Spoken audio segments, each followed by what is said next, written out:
नमस्कार मित्रमैत्रिणींनो, आजची आपली रेसिपी आहे पॉकेट नूडल्स। तुम्हाला बघूनच लक्षात येत असेल की किती भन्नाट रेसिपी आहे।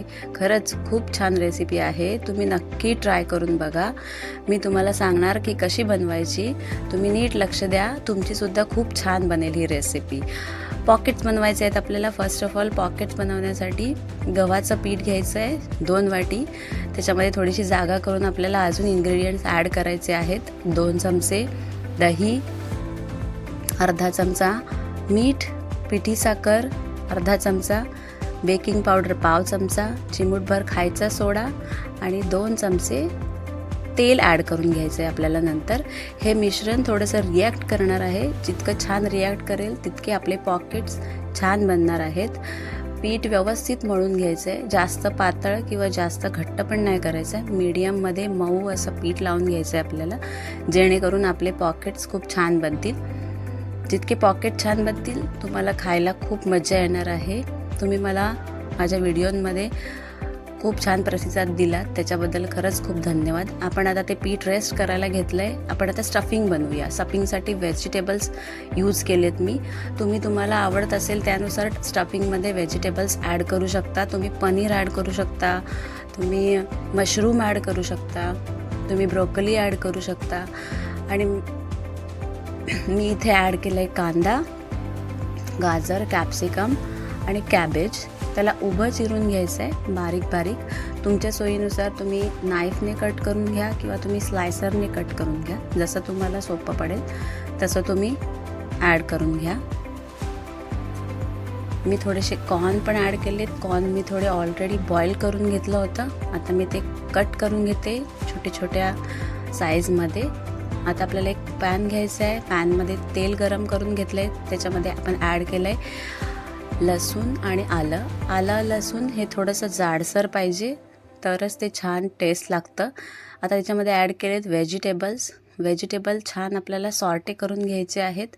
हाय आणि मीडियम फ्लेमवर आपल्याला हे करत जायचं आहे।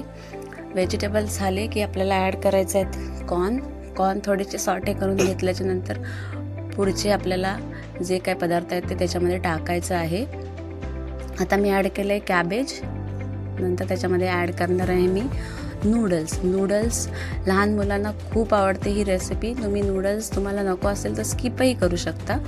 आता याच्यामध्ये आपण टाकणार आहे चवीनुसार मीठ, काळी मिरी पावडर चिमूटभर, व्हिनेगर 1 चमचा, सोया सॉस 1 चमचा, टोमॅटो सॉस 1 मोठा चमचा, शेजवान चटणीचा 1 मोठा चमचा।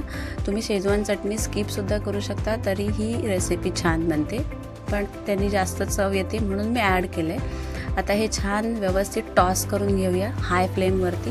हाय फ्लेममुळे त्याला चांगला स्मोकी फ्लेवर येतो आणि चायनीजमध्ये स्मोकी फ्लेवर हा खूप इम्पॉर्टंट आहे, त्याच्यानेच आपल्याला चायनीजची टेस्ट येते। अशा प्रकारे हे आपले नूडल्स रेडी झालेले आहेत, छान मस्त दिसत आहेत। आता मी चेक करते डो कसा झाला आहे तो। आपण डो हा रेस्ट करायला ठेवलेला 20 मिनटं, डोसुद्धा छान रेडी झालेला आहे।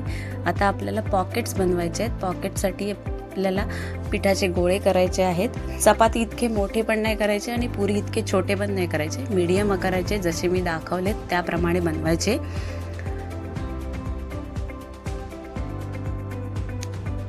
असे सगळे मी पिठाचे गोळे करून तयार करून घेतलेले आहेत। आता दोन्ही बाजूनी थोडंसं पीठ लाटून पुरीसारखं लाटून घ्यायचं आहे। तवा गरम झालेला आहे, तव्यावरती पॉकेट शेकवायचे आहेत। दोन्ही साईडला आलटून पलटून शेकवून घ्या। तुम्ही त्याला तूपसुद्धा लावू शकता, तेलसुद्धा लावू शकता।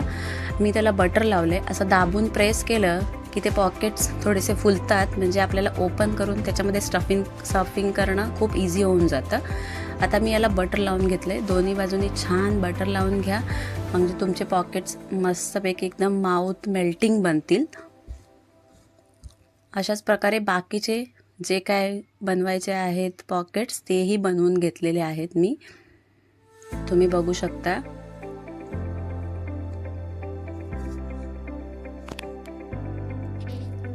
ओके, आता आपल्याला त्याच्यामध्ये स्टफिंग इन्सर्ट करायचं आहे। खूप छान व्यवस्थित फुललेत, त्याच्यामुळे ते छान ओपन झालेत।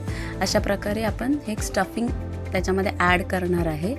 भरून घ्या पूर्णपणे, छान वाटतं, मुलांना खायला खूप आवडतं आणि तुम्हालाही खायला खूप आवडेल.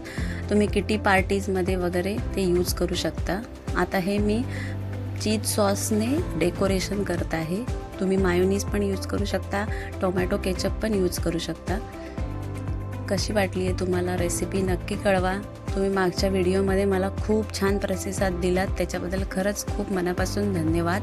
अशाच वेगवेगळ्या रेसिपी बघण्यासाठी मला फॉलो करा, सबस्क्राईब करा, लाईक करा, कमेंट्स करा आणि मला सांगत जा की तुम्हाला कशी वाटली माझी रेसिपी. Thank you so much. भेटूया पुढच्या रेसिपीमध्ये. तोपर्यंत बाय बाय.